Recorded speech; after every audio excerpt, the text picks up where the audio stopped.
Hello friends, আমার কিচেনে আপনাদের স্বাগত। আজকে আমি এই ভিডিওটাতে মুসুরির ডাল রান্না রেসিপি আপনাদের সাথে শেয়ার করব। তবে দেরি না করে চলুন ভিডিওটা শুরু করি।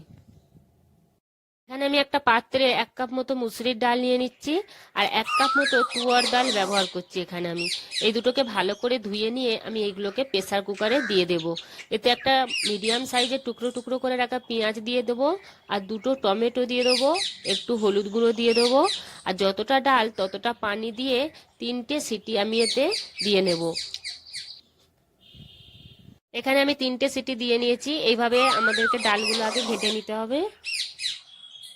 ডালটাকে এবার তেলে দেব। এখানে তেল নিয়ে নিয়েছি, সর্ষের তেল। এতে একটু হিং দিয়ে দিচ্ছি, একটু গোটা জিরে দিয়ে দিলাম, আর কিছু টুকরো টুকরো করে কেটে রাখা রসুন, 1 চা চামচ মতো কাশ্মীরি লঙ্কা গুঁড়ো, আর এতে কিছু কাঁচা লঙ্কা কাটা, আর একটা শুকনো লঙ্কা, আর স্বাদ অনুযায়ী লবণ। এবার ডালটাতে ঢেলে দেব।